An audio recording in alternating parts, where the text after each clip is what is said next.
Hi guys, welcome to Facebook Live. I'm your host, Rose.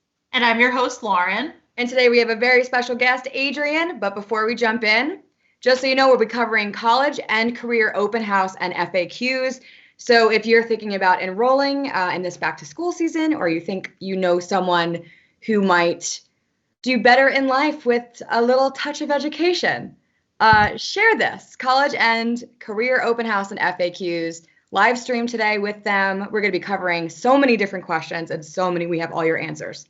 So before we get into that, Lauren, do you mind going over some do's and don'ts for today? Sure. So definitely do tag any friends who might be interested or share this to your own page. Leave us comments with any questions, feedback, fun facts that you have. Like Rose mentioned, we'll be going over college and career FAQs today, but we will be doing another episode specifically about high school in 2 weeks. So if that's something that interests you, feel free to stick around today, but if not, join us in 2 weeks and we'll chat more then. Like I said, leave us any questions in the comments, but if you need to disclose any personal information, don't do that in the comments section because, of course, the comments are public. So you can either send us a message right to our Facebook page, or you can give us a call and talk to us directly. The number for admissions is 1-888-427-6500. If you are a current Penn Foster student, you could call Student Services at 1-888-427-1000 and talk to us that way. So with that being said, we have a very special guest to introduce. She has been on Facebook Live before and is a wealth of knowledge. This is Adrienne.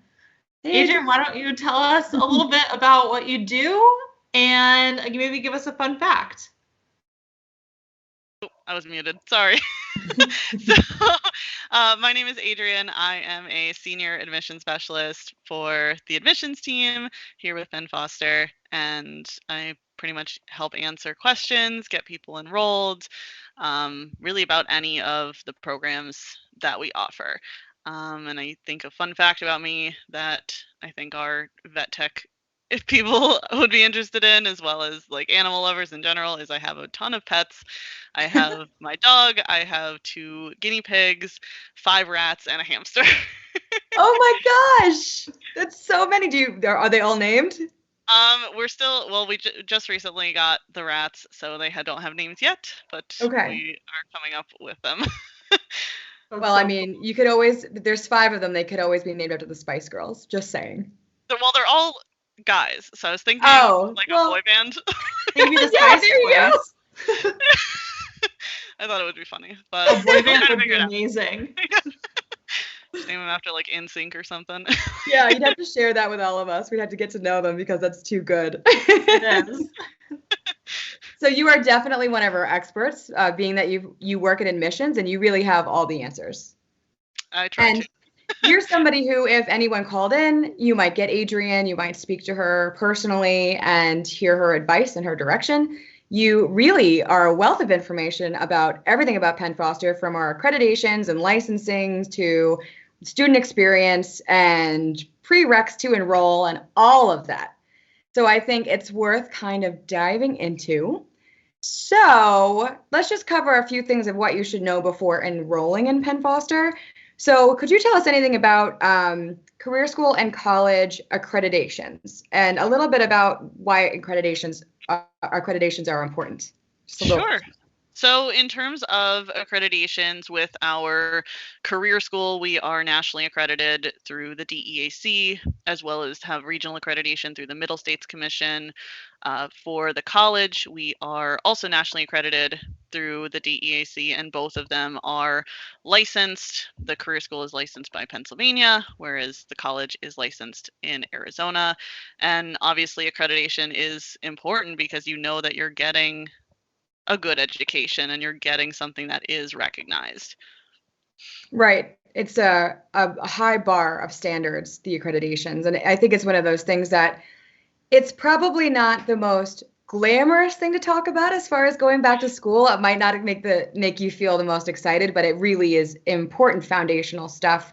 And it makes us who we are as an online school and how we've been here My goodness, we have been around since 1890, so we are established and we've got some very good reputations. So I think those accreditors, it's good to hear about them. Yeah, I know one question we get all the time is, especially when people are considering an online school option versus in person, is it legitimate to go online? Is it going to be a quality education like I would get in person? And our accreditation helps us verify the quality of the education and that your education is recognized outside of the Penn Foster universe. Right. And also, I had mentioned 1890 for anyone out there who's not totally familiar with Penn Foster. We were established in 1890 through the mail. And in 2006, we went and became an online school because technology kind of met us. So we have been around a long time. We've had accreditors for a long time. We've been established for a long time. And it really sets us apart, I think, from other schools. Oh, go for it, Lauren. Okay. Another question we get all the time is, are there deadlines and are there real instructors, or are these programs that you can do on your own at your own pace? Well, they really are all at your own pace. All of the programs will have like an up to date where let's say for college, we'll give you up to a year to complete each of your semesters. Which when you think of a semester, you think, like 5 or 6 months. So you do have a lot of extra time, so you can work it into your schedule and you'll have that extra time if you need it. For some of the college programs and courses, you may have a webinar that you'll have to attend, which in that case, that would be a scheduled lecture that you would sign up for with what works for your schedule. But really, it's up to you when you want to sign on, whether it's at noon or at midnight. Like, it's going to work for whatever your schedule is. If you need to work it into your work schedule around family or whatever your situation is. And also, I think, Lauren, you mentioned about faculty as well. Yeah, so with the instructors, like if you have a question as you're going throughout the program, or if you need help in a course, you can always call in and we're happy to help out. Yeah, I think that sometimes people think that we don't have a whole crew of teachers and faculty, which we of course do. Our education department is huge, and it does feel like, well, it's an online school. What's it really like? But it's great that you mentioned that, because we have so many awesome instructors in all of these career and college programs. Oh, yeah. What about programs that align to more hands-on careers, like veterinary technician and things like that? Are there any in-person elements that a student would need to complete? Yeah, so depending on the course, we do have some programs that do have an externship requirement, like for vet tech, for example. Vet tech has externships at the end of the second and fourth semester where you would go to a vet facility in your area to get that hands-on training, and we provide a list of skills for that to kind of go through that. Okay, cool. So as far as enrolling, say I want to enroll today in a career school program. What do I have to have completed in order to enroll in a career school program? Sure. So in terms of like prerequisites that are needed to enroll in a program, it's mostly going to depend on the program that is being looked into, first of all. There's really some programs for the career school that only require an 8th grade completion, whereas some require a high school diploma or a GED in order to enroll. And then with all of our college programs, they would require a high school diploma or a GED. Okay, that's very cool. So depending on the career school program, which career school training programs are, how would you describe a career school training program as compared to a college program? Yeah, so a career school program, it would be kind of like going to like a vocational or technical school where you would be taking courses that are based specifically around that career field, and there wouldn't be any general education courses, and it's kind of like a fast track into that field, whether it's something like, let's say, HVAC or like medical billing and coding, for example, where all of your courses are based around doing that job. Okay. I think that's a really great way of putting it, because I think there is a little bit of confusion there. Like, well, what's the difference between career school and career training and college and degree programs and college training. So I think that really answers that very, very well. Oh yeah, and most of the career programs can be completed in say 6 months to a year, whereas with a college program you may be doing like 2 to 4 years depending on what you're looking into. So if you take individual college courses, do you have to have a high school diploma for that? Yeah, so even if you're taking like individual college courses or a full degree or undergraduate certificate, which consists of college credits, those would require a high school diploma or a GED. Okay. And can you start college at any age, or is there an age requirement? So there is an age requirement. So typically the minimum age to start a program would be 17. Some require 18 just because of the externships. If it does have an externship, require somebody to be 18 at that time of doing the hands-on training. Okay, got it. Very cool. And you did we did talk a little bit about like learning at your own pace, and you mentioned that there's plenty of time you have a year to complete a semester. But big question, if you wanted to go faster, if you wanted to complete sooner, is that possible? Oh, definitely. So if you want to complete a semester in, say, 4 months or 6 months or whatever is working for your pacing and your schedule, that's what you can do. Okay, cool. What about getting started with enrolling? Are there specific enrollment periods, or can learners enroll at any time? So people can enroll at any time. So we have open enrollment. So if you call in on a Friday in the middle of July, for example, rather than starting at like the end of August, I mean, that's really up to the person looking to enroll. I mean, you can start in October, you can start in January. We don't fall under the specific like spring semester, fall semester schedule. Which I think rules because, like you were saying before about learning at your own pace, like you might be on a roll and then you have a break. You have a holiday break that you have to be on break at a traditional school. Everyone's on break. But if you wanted to keep going, you could just, do less and spread out your time through giant breaks between semesters, holidays, all of that. So you can learn whenever you want. You don't have to worry about like our school necessarily being open and what everyone else is doing. It's 100% in your control for when you want to study. Exactly. What else should students know about the enrollment process and how they can enroll? So in terms of how somebody can enroll, there's a couple different ways that they can do that, whether it's enrolling directly online or calling in and enrolling through an admission specialist. I mean, that's really up to the person. So if they want to talk to somebody on the phone and go through that process, make sure they're doing everything right. That's usually what I recommend to people, just because we can make sure that everything processes. You get your ID number, and then you'd be set to go even just that same day. When you enroll online, are you set to go the same day? Typically, yeah. So typically it will process the same day. They'll get an email saying, here's your ID number, here's how you sign in, and it'll take them directly to that login page as well. But I mean, sometimes people, I mean, we have people who are from ages, I mean, with college and career, typically ages like 18 through up into 60s and 70s. And I mean, some people may have some hardships in terms of technology and may need some help walking through logging in and making sure that they process everything right. So that's technology another thing that we're here for too. Yeah, it's great. I think it's awesome that we do have so many people like ready to help people enroll and get started and really help with the technical stuff, because it can be overwhelming. Yeah. So it's great that you're there to guide people through the enrollment process, because especially if you have questions that you're like very specific to a program or something like that, or maybe you're stuck between vet tech and vet assistant, you don't know which one you should enroll in, be able to talk to someone and say, what are my pros and cons here? Exactly. I think is a really great part of being able to talk to an admissions specialist.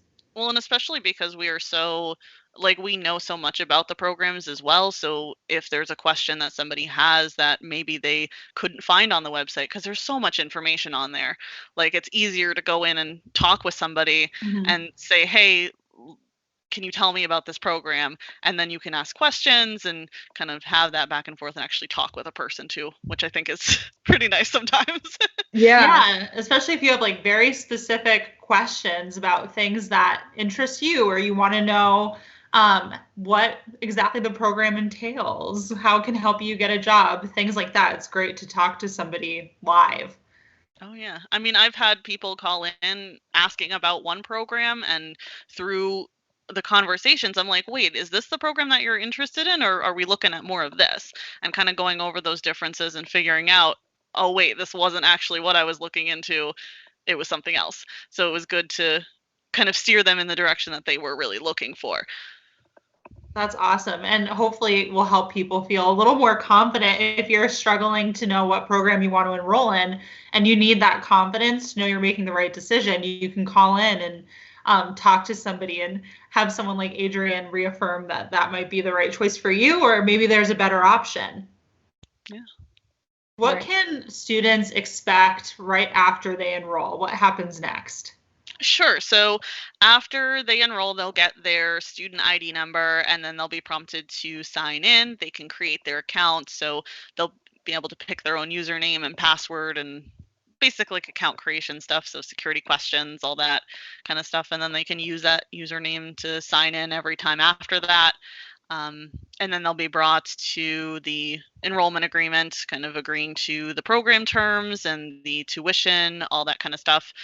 And then they can start their courses. They can start same day, whether it's on directly that orientation and kind of teaching them how to navigate the website, how to like ask for help if they need, all that kind of stuff. So as far as say you're a college student and you have to show proof of high school, that you went to high school, how would that process, like what does that look like? Sure. So it's not complicated at all. So when they go to log in to their account, there is a form that is located in the forms and resources section on their student portal that's called the proof of high school completion form, or the high school attestation form. So they'll just have to fill it out, they'll submit it, and really our system does the rest. And if we needed like further proof of that, we would reach out to them. If they're enrolling in a career program, it actually prompts them for that information as they're enrolling. Or if they get enrolled over the phone through a specialist into a career program, we would ask them for that information and put that in. Got it. So you could still start the same day. Yep. Pretty awesome. Cool. Can you tell us a little bit about how payments work? Sure. So in terms of payments for the career programs, our tuition that's listed covers the whole program, as well as any like study materials, books, instructor assistance, all that kind of stuff. Whereas with the college program, while it still includes everything, it's based in semester pricing. So it's one semester at a time for the degree programs. And we have typically for most programs, aside for like a couple that only just have a pay in full option, most of them have either a pay in full or setting up monthly payments. And with the monthly payment option, a lot of the programs with the promotions that we have, they can start for any dollar amount down, and then the monthly payments would start the next month after. Wow, that's awesome. And I'm just thinking, we are throwing so many questions at you, and you're just like, sure, yeah, answer, and it's really impressive. Got a lot of good things in there. So how about if we talked a little bit about, let's say again, you're a college student, and or you, I don't know about career. Can you first of all, can you transfer credits into a career program? Typically no, because of the way that it's set up. So career programs are not specifically college credits. They're actually continuing education units, which those continuing education units are approved by, this is a very long acronym, but it's the International Accreditors for Continuing Education and Training. Okay. And so there are some career programs that do allow transfer credits, but by and large, most of them don't, just because of the way that it's set up. And I mean, typically you're not really going to need it. And if you have that background in the field, because it's self-paced, I mean, you could go faster through those courses that you already have that familiarity with. Right. And then as far as college transfer credits goes? Yeah. So with the college transfer credits, obviously those would be college credits. So we are able to look at official transcripts from previous colleges or universities that were attended, or things like AP scores could be sent in, and we could take a look at those and see how those credits are comparable. And that process can actually be done either before or after somebody enrolls. Very cool. Okay. Good stuff to know. So what about starting your first lesson? Sure. So I kind of touched on that a little bit. So typically the first lesson for programs is going to be the starting your program or the orientation course. Okay. So that really teaches them how to, as I said, navigate the website, ask for help if they need. For college programs specifically, before the orientation, there is actually a basic skills assessment that they would have to take, which there's one in math and one in reading, which every time I say basic skills assessment, people like to freak out. But it's really not a big deal at all. It's basically just making sure that people have the basic like math skills and reading comprehension for a college program to know that they are prepared. And if not, kind of giving them a like course. It's like a short course to kind of bring them up to speed on the level that they'll need for the program. And then they'll go into the orientation after that. Got it. So that's very interesting with the college program to do the basic skills assessment. And it's not scary. It's not scary. I think when I took it, because I was in one of the degree programs, I think it took me less than an hour to do both of them. So it's really quick. Yeah, it's not like it's like, oh, we're going to hand you 100-page like test or something. It's really not bad at all. It does sound more intimidating than it is. Yeah, it does. I remember I had one of my students, she was like freaking out about the math. She was like, I'm horrible at math. I'm awful. She missed one question on the math portion. Really? Yeah.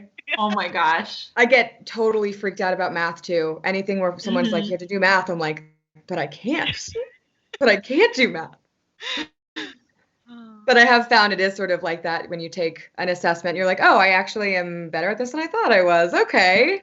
Oh yeah. And typically like the lesson exams that are taken and even the basic skills assessment, those are untimed tests that will be taken.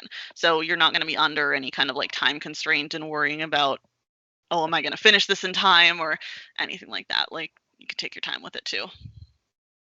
Very cool stuff. Nice. And can you access the student portal to take that basic skills assessment at any time of day? Yeah, so at any time of day, they can log in, obviously, unless we have like site maintenance going on, which is not very often, and usually in the late hours of the day if it does. But pretty much it can be accessed 24/7. Perfect. That's awesome. Another thing that you can do right after you enroll and you have a student number is sign up to join our student community, which is a great hub for you to connect with other Penn Foster students. So you do have to request to join. So you'll put in your student ID number and then our community manager will have to approve your account. So you might have to check back a couple hours later to actually get in there. But that's a really cool thing to do on day one to start your experience off strong and hopefully meet some new friends. So I know we want to talk to people who might not be sure whether they should get a career diploma or a college degree. So it would be great to get into a little bit of that. Let's maybe start with a career diploma. What exactly is a career diploma? What are some popular career diplomas that we offer? And what may be the benefits of getting a career diploma versus a college degree if that's what would suit the student? Yeah, so kind of going back to what was mentioned earlier, typically a career diploma is similar to going to, say, like a vocational or a technical school where all of the courses that you're taking are based around that career field, whether it's in healthcare, if it's in skilled trades, those types of things. And they're often shorter programs, so completed within months or a little over a year, just depending on obviously the pacing as well, since it is self-paced. And examples of kind of, I guess, popular ones that we have would be like the HVAC technician, there's billing and coding, medical assistant, bookkeeping, auto repair technician. There's a ton of them. Yeah, there's so many. I think we have, I don't know how many career programs exactly we have, but I know we definitely have over 100 programs total. So there are so many. If you want to look around on our website, You could search by career school. You will see our career school programs there. And then you could search by college as well to see our different college programs. There, I think that, again, is a really good way of explaining it, that it's similar to like a VOTEC. So I'm wondering what would be, so a career diploma sounds awesome because it sounds like a fast track. You don't have to do any of the, long haul work that we think of when we think of a college degree. So what do you think is the benefit to a degree versus a career diploma? And like, in which ways would you apply either one, as far as someone's goals? So I think it mainly depends on what somebody is looking to do. So the college degrees tend to offer more broader education. So they'll have those general education courses along with the core classes that would be part of the, like, I guess the major of the degree itself. So if somebody's looking into, let's say, we'll go back to the career program here for medical billing and coding, but let's say their ultimate goal is to become an administration of a healthcare facility, let's say like a nursing home administrator, or like they want to work in the management side of it. So in that case, like I would push them more towards like healthcare management, which would be an associate degree. So they'd still have like those coding courses, they'd still have the like administration courses, but then they'd also have some of the business side of it as well in terms of healthcare management. Another example would be for people who are looking into a field that requires that degree. So let's say vet tech, for example. Right. So with vet tech, you have to have that degree and then go for the national exam afterwards. So that would be a requirement for that specific field. Right. Okay. So depending on your goals, there's different avenues. Yeah, exactly. How long does it take for you, like for someone to typically finish a college degree program? So typically with associate degrees, they would be around 2 years or so, obviously give or take, just because it is self-paced. So if somebody wants to finish in, say, a year and a half, or take more time and finish in 2.5 or 3 years, like I would say 2 years would be around the average though for the associates. And for our bachelors? For the bachelors, it would be double that because it's 8 semesters rather than 4 semesters. So typically around 4 years. Got it. And what about a career diploma? How long might that take a student to complete? So that would usually be like a couple months to like a little over a year. Okay, that's great. That makes sense. Yeah. So the time that you really have to dedicate to your education before you expect to need to really apply that to a promotion or a new career can really inform what kind of program you take. But our admissions specialist can totally help you figure that out. I'm also wondering, just say you're in the program, you find yourself stuck at some point. What do you do if you need help? So if you need help when you're going through the program, there is a help and support tab that's directly on the student portal. You can always call in and ask to like speak with an academic advocate or an instructor, and they'd be able to help, or even just shooting an email. Let's say you're working on it at 10 o'clock at night and you know that nobody's there right now. So you can always shoot an email to get an answer, usually like the following day. Yes, there's support through like many different channels. And like Lauren, like you were saying, the community is just a fun place to meet other students and to get study help from each other a little bit, share some tips. So that's another great resource as well. And our help center is on the student portal. Like you don't have to go searching for it. It's right there. It's robust. There's really a lot of stuff in there as far as library services and being able to quickly search questions. And then, like you said, you could send an email right from there. So it does make everything just kind of a nice little package once you're in your student portal. Adrian, what advice would you give someone who is thinking about enrolling in Penn Foster? I think the biggest thing, which, not to sound biased, I would say talk to an admission specialist. Because, I mean, if you have questions, I'm sure that there's going to be questions. And, I mean, sometimes you don't even know what those questions are until you're talking with somebody, too. I mean, I've had people call in who had they were like, I just have one question. And that turned into like 6 other questions. So it's really helpful to actually be on the phone with somebody and talk to somebody who knows about the program rather than trying to just navigate the website yourself. Yeah, and there's so many programs. There's so many questions. Exactly. And if you're interested, sorry, Rose, I cut you off. No problem. I was just going to say, if you're interested to hear what our graduates had to say about their Penn Foster programs, there's a page on our website under reviews where you can look at alumni reviews and experiences and how they experience their program and the outcomes that they were successful in achieving afterwards. And we have an Alumni Spotlight podcast, and those are very in-depth student stories where they'll go through their experience in their Penn Foster program, where they were before they enrolled, what happened after. So those can be really helpful to listen to if you want to know what other students really thought. Absolutely. It's nice to hear from people that have done it, you know? It makes it a little bit like, oh, I could do this too. Okay. That's not so scary now. I would say the one thing about Penn Foster and enrolling in Penn Foster and taking a Penn Foster program is that it's not scary. It really is designed to help you make progress and step closer towards your goals. So if you are feeling a little bit like you're not sure if you can handle it, you're not sure if you have the tech skills, again, like Adrian said, reach out, talk to us. We will guide you through it. And we're here for you.